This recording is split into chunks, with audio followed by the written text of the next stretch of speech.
Welcome to Midnight Murmur. Here, the night comes alive with chilling tales and spine-tingling stories. If you crave the thrill of the unknown and the eerie whisper of the supernatural, you've found your new haunt. Join us as we dive into the darkest corners of the human mind, unraveling short horror stories that will keep you up at night. Hit that subscribe button, turn off the lights, and let the murmur begin. The Portrait. In a small coastal town, there was an art gallery known for its collection of unsettling paintings. The gallery's most famous piece was a portrait of a young woman, painted by an unknown artist in the late 1800s. The portrait was beautifully detailed, but there was something eerie about the woman's expression, as if she was hiding a terrible secret. A young artist named Tom was visiting the town for inspiration and decided to check out the gallery. As he wandered through the exhibits, he was drawn to the portrait. The woman's eyes seemed to follow him, and he couldn't shake the feeling that she was trying to communicate with him. Intrigued, Tom asked the gallery owner about the painting. The owner, an elderly man named Mr. Blackwood, told him the portrait had a dark history. The woman in the painting was rumored to have been a witch, executed by the townspeople for her supposed crimes. It was said that her spirit was trapped in the portrait, forever seeking revenge. That night, Tom couldn't get the painting out of his mind. He decided to return to the gallery after hours to sketch the portrait, hoping to capture its haunting beauty. He picked the lock and slipped inside, the gallery silent and empty. As he set up his easel in front of the portrait, he noticed something strange. The woman's expression seemed to have changed. Her eyes were wider, her mouth slightly open, as if she was about to speak. Tom shook his head, blaming his overactive imagination, and began to sketch.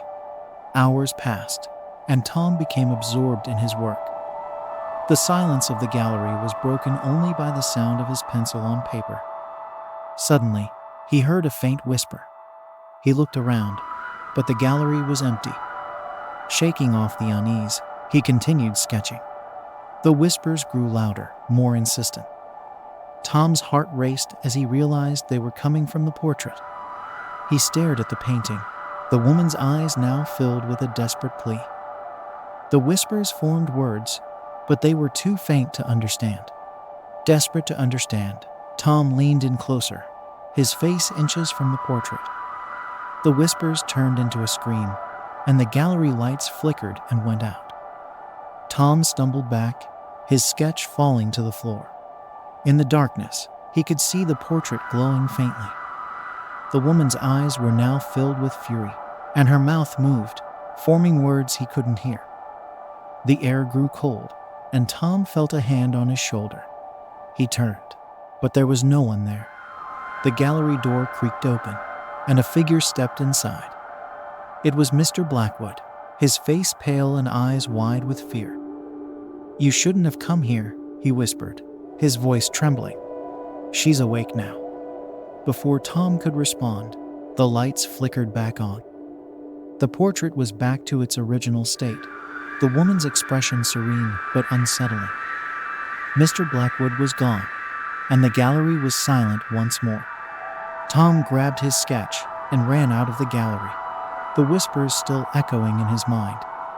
He couldn't shake the feeling that the woman in the portrait was still watching him, her eyes filled with an unspoken warning. Days turned into weeks, and Tom's sketches grew darker and more twisted. He tried to forget about the portrait, but it haunted his dreams. One night, he awoke to find the sketch he had made of the portrait had changed. The woman's eyes were now filled with sorrow, her mouth open in a silent scream. Tom returned to the gallery, determined to confront the portrait once and for all. But when he arrived, the gallery was closed, and the building was empty. The portrait was gone, and Mr. Blackwood was nowhere to be found. Years later, the gallery reopened under new management. The portrait of the young woman was never seen again, but the new owner claimed to hear whispers at night, and the air grew cold whenever he passed the spot where the portrait once hung.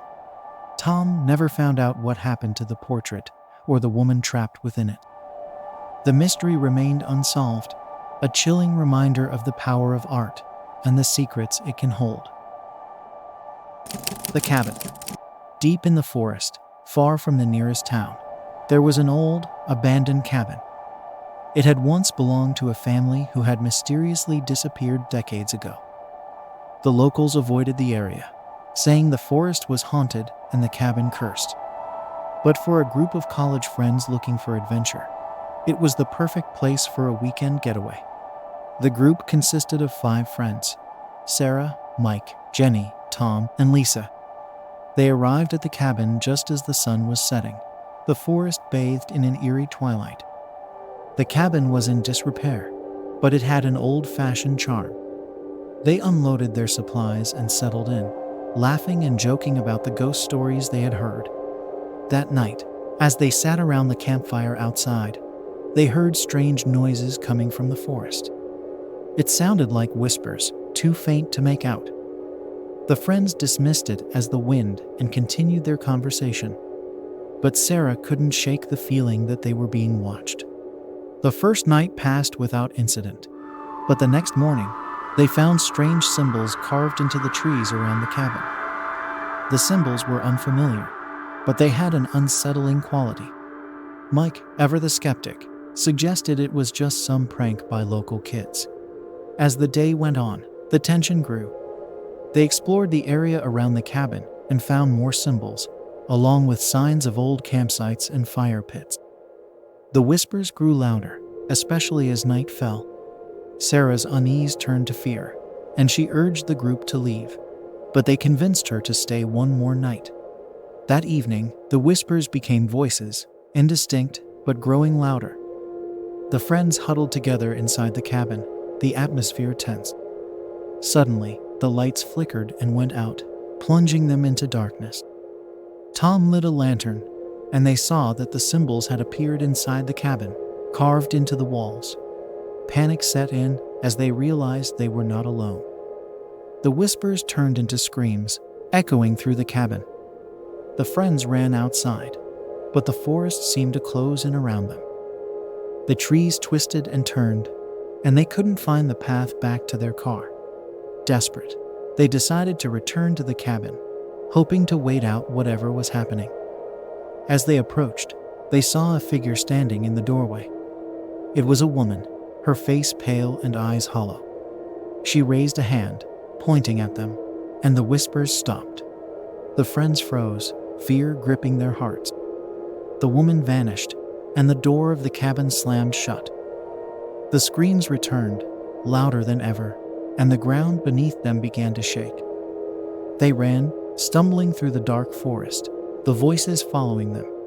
They finally reached their car and sped away, not looking back until they were miles from the forest. When they returned to town, they told their story, but few believed them.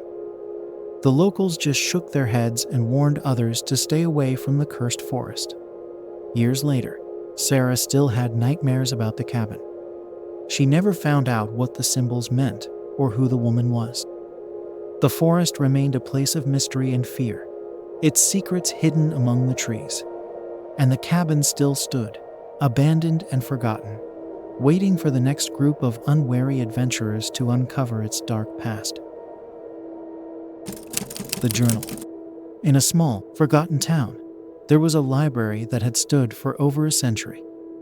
The library was rarely visited, its shelves filled with old, dusty books that had not been touched in years. Among them was a journal, bound in cracked leather and covered in dust. The journal had no title, and its author was unknown. One rainy afternoon, a young librarian named Emma discovered the journal while organizing the shelves. She was drawn to its worn pages and mysterious aura. As she opened it, she found that it was filled with strange, cryptic entries. The handwriting was neat but unfamiliar, and the entries seemed to detail the life of someone who had lived in the town long ago. The journal's entries started off mundane, describing the daily life of the writer. But as Emma reads further, the entries became darker and more disturbing. The writer spoke of shadowy figures that followed them, whispers in the night, and a growing sense of dread. Emma became obsessed with the journal, spending every spare moment reading it. She noticed that the writer often mentioned a place called the Hollow, a forested area on the outskirts of town. The writer seemed to believe that the Hollow was the source of the strange occurrences, and that something evil was lurking there. One entry in particular stood out to Emma. The writer described a hidden cave in the Hollow, filled with ancient symbols and artifacts. They believed that the cave held the key to understanding the town's dark history and the source of the malevolent presence. Determined to uncover the truth, Emma decided to explore the Hollow. She followed the directions in the journal, navigating through the dense forest until she found the cave. The entrance was hidden by overgrown vines, and the air was thick with a sense of foreboding. Inside the cave, Emma found walls covered in strange symbols, just as the journal had described. She felt a chill run down her spine as she ventured deeper, the light from her flashlight casting eerie shadows on the walls. At the end of the cave, she found a small chamber filled with ancient artifacts and a stone altar. On the altar lay a book, bound in the same cracked leather as the journal. Emma opened it and found more entries, written in the same hand.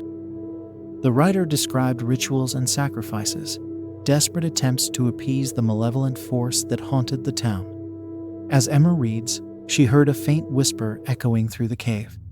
She looked around, but there was no one there. The whisper grew louder, forming words that she couldn't understand. Suddenly, the cave began to shake, and the symbols on the walls started to glow. Emma felt a cold hand on her shoulder and spun around, but there was no one there.